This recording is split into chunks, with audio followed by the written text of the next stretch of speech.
Magandang gabi sa lahat na nakikinig ng Langit sa Lupa dito pa rin sa Radio Inquirer 990 AM at ito'y tuwing linggo alas 6 ng gabi hanggang alas 7:30 ng gabi at naku mga tagapakinig paalala lang mga hindi pa nagsisimba siguro habang nagbabiyahe kayo ngayon nakikinig sa inyong mga kotse o sa inyong mga sasakyan.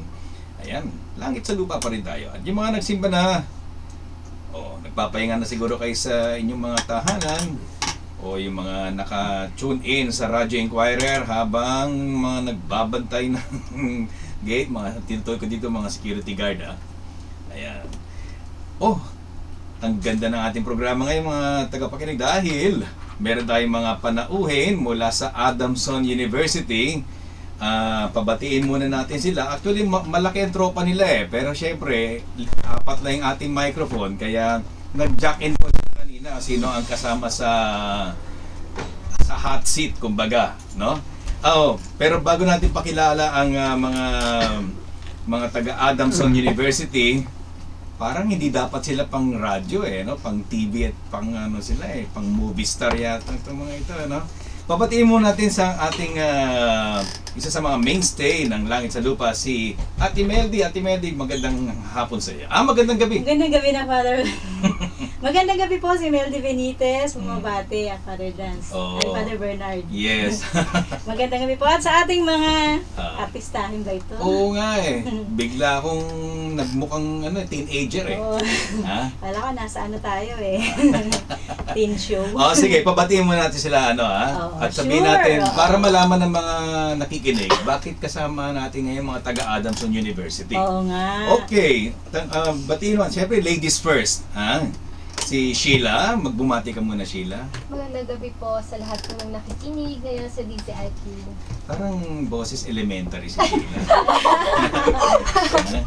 Ito naman si Lucille. Lucille o Lucille? Lucille. Lucille, bumati ka muna. Magandang gabi po sa lahat ng nakikinig ngayon. Oo. Magandang gabi. Hindi ka ba sumali sa sa isang beauty pageant, Lucille? Ay, hindi pa po. Hindi pa? Hindi pa? Tapos may balak. May balak. May balak. Ito parang action star to. Si Raymond. Bumati ka, Raymond. Hello, magandang gabi po sa lahat ng mga nakikinig sa Langit sa Lupa. Yun. Si Raymond ay kasama ko yan sa aming opisina sa Social Communications. Siya nagdala dito sa tropang ito Bakit kaya? Mamaya malalaman natin. And Michael, magandang gabi sa iyo. Magandang gabi po sa lahat ng nakikinig sa DZIQ. Siguro para malaman na nakikinig natin na hindi lang kayong apat, no? Sumigaw kayong lahat ng magandang gabi ha. Magandang gabi ha. Ready? 1, 2, 3. Magandang gabi po! Ayun, narinig nyo na, no? Yung mga... Ang dami nila. Okay. May photographer pa kompleto sila. Kompleto yan. Yung photographer siya ang nakangiti. Anyway, bakit nga ba naisipan ninyong sumama sa aming programang Langit sa Lupa? Dumalaw sa amin. Michael, bakit? Kailangan po namin to sa subject namin, saka gusto ko rin pong may malaman kami about sa radio. Bakit, Lucille, ano bang course nyo? Communication Arts po. Communication Arts. Talaga, Mascom ba ito? Ito ba yung sinasabi ng Mascom, Sheila? Ano po, ito po yung parang makabagong MASCOM. Ito po yung Communication in Arts. Bale, last term na po ng MASCOM ngayon. Ito na po yung bagong ng curriculum. Tinan mo, hindi ko alam yan. Alam mo ba yan, Meldy? Kasi Mascom din ako, Father. Mape-phase out na pala ang Mascom. So, lumang Mascom na pala yung ito, sinasabi nga ni Sheila, makabagong. Luma ka na. Kasi actually, kasi nga yung mass communication inaral namin hanggang radio, TV, print ngayon syempre meron ng social media Kaya talaga medyo luma-luma na yung internet kasama dyan. Webcasting, lahat yan. Ang movies, ganun din. Kasi sa visual arts yan. Kaya pala may dating ng mga lalaki rito para mga action star ang dating. Yung mga naka-jacket talaga sila. Hindi, ako alam ko, malamig nga, hindi ko.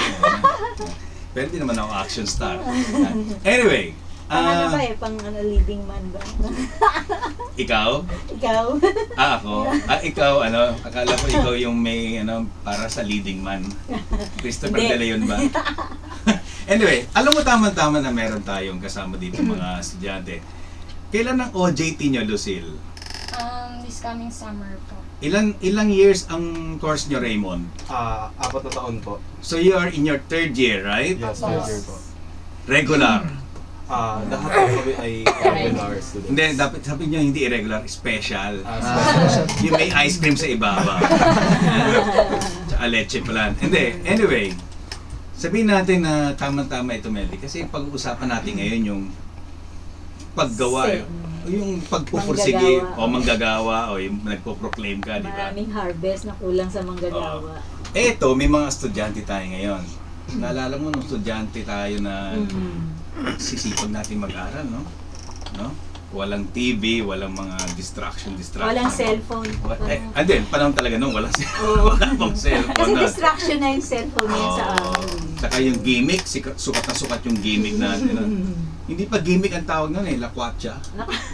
Ginagamit mo ba yung lakwatsa, Michael? Hindi na. Hindi na po. Ay, Gimmick ikaw na ba? talaga. Ikaw kunwari ka pa Anyway. Pero narinig mo sa nanay mo yan. Opo, palagi. Lakwatsa. Lakwatsa. Okay. Bakit sabi ko tamang-tama? Kasi sila yung nagsusumika para pa may matapos. Di ba, no? Piniprepare yung mga Oo. sarili nila. Kayo ba talagang dream nyo mag-graduate? Opo. Opo. Paano pag hindi kayo makagraduate? Anong gagawin nyo? Iiyak na lang. Hindi po. Ano? Pipilitin ko pong makagraduate. Correct, kahit ilang taon. Opo. Ha? Kahit 20 years? Hindi naman Hindi po. naman, okay. Mahirap maging estudyante, no? Di ba? Kasi kayo Parang masarap. Di sila agad nakasagot kung mahirap mahirap o masarap. mahirap na masasabi. Pero paano mo masasabi, Raymond, paano mo masasabi na ikaw ay tunay na estudyante? Kailangan mo bigay ng oras sa pag-aaral. Oo. Kailangan mo gumawa ng mga assignments. Oo. Pumasok sa school. Correct, di ba? May, Sheila, ano bang, nung naging college ka, meron ka bang napansin na dati ginagawa mo nung high school, no? Ngayon college. Hindi mo na ginagawa. Biglang sabi mo, hindi na muna yan. Meron ka bang ganon? Siguro ngayon po, mas naging na ako, hands-on sa pag-aaral. At saka mas nagseryoso na ako kasi ayokong makagraduate ng walang alam. Parang gano'n. Naging hands-on sa pag-aaral. Tsaka mas Dati, sineryoso niya. seatmate niyang gumagawa. Ganun ba yan? Hindi, joke lang. Hindi, tsaka talaga pag college na kasi, parang talagang kanya-kanya talaga no? Sariling sikap talaga. Parang Sana. hindi na ganun ka-applicable yung peer, yung peer study, kasi talagang katulad, lalo na sila, hindi sila regular, di ba? Oo. So, hindi sa lahat ng klase, ng subject, magkakasama sila. So, most of the time, they are on their own. Kaya, tama si Lucille, Si sila Sheila, na seryoso nga siya. Ikaw ba, Lucille, masasabi mo seryoso kang estudyante? Ay, oo naman po. Talaga? Opo. Pero ngumingiti ka kahit seryoso ka. Bakit mo nasabi, kasabi mo kasi, ay oo naman po. Bakit mo nasabing seryoso kang Kasi estudyante? po ngayon na pinag-aaral ako ng magulang ko, nakikita ko po yung paghihirap nila. So, siniset ko po sa mind ko na siseryosoin ko itong pag-aaral nito para sa pamilya. Michael, nung pinili mo ba tong course na to, approve ka agad sa parents mo? Opo, approve ka agad sa kanila. Sino sa inyo dito ang nahirapan i-convince ang parents nila sa course nila? Wala. Sa mga Sa Chris, kanila, meron? Halika nga, interviewin kita ng konti. Bigay mo kay Sheila, yan. Kunin mo muna. Upuan muna, yan. Okay, yan. Anong course muna?